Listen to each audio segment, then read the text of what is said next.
नमस्कार मित्रांनो, माझं नाव एवनिल बुले. मी चंद्रपूर जिल्ह्यातल्या एका छोट्या गावात वाढलेला आणि शेतकरी कुटुंबात जन्मलेला एक साधा मुलगा. आज मराठी मूळच्या बोला मराठी या उपक्रमातून मला बोलायची संधी मिळाली.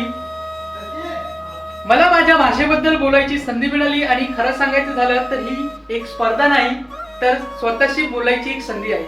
मराठी माझ्यासाठी काय आहे हा प्रश्न ऐकला आणि शब्द शोधायच्या आधी माझ्या डोळ्यासमोर माझं संपूर्ण आयुष्य उभं राहिलं. मराठी म्हणजे आईनं प्रेमाने विचारलेलं जेवण झालं का आणि त्यात दडलेली काळजी.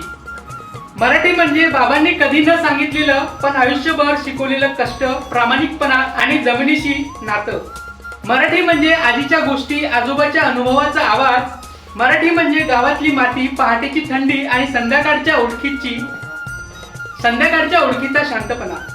मराठी म्हणजे शाळेची घंटा आणि गुरुजींचं लक्ष द्या रे हे हक्काचं वाक्य. आज जे काही शिकतोय, जे काही बोलतोय त्याची पायाभरणी त्या शिक्षकांनी मराठीतच केली. मराठी म्हणजे मित्रासोबत केलेली धमाल.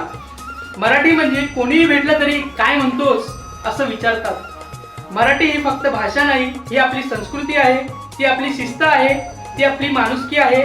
आणि म्हणूनच मी अभिमानाने सांगतो, मी म्हणजे मराठी आणि मराठी म्हणजे मी. हा व्हिडिओ विदर्भातल्या एखाद्या शेतकऱ्याने पाहिला, मराठवाड्यातल्या एखाद्या आईने पाहिला, कोकणातल्या एखाद्या तरुणाने पाहिला, पश्चिम महाराष्ट्रातल्या एखाद्या विद्यार्थ्याने पाहिला, तर त्या सगळ्यांना एकच भावना यायला हवी, ती म्हणजे हा आपलाच आहे. कारण मराठी जात विचारत नाही, मराठी धर्म विचारत नाही, प्रदेश विचारत नाही, मराठी एवढंच विचारते, तू माणूस आहेस ना. आणि म्हणूनच मराठी आपल्याला एकत्र ठेवते, महाराष्ट्र एक करते. आज मराठी राजभाषा दिनानिमित्त मी एवढंच सांगतो, मराठी माझं बालपण आहे, मराठी माझं आज आहे आणि मराठीच माझं उद्या आहे. मी म्हणजे मराठी आणि मराठी म्हणजे मी.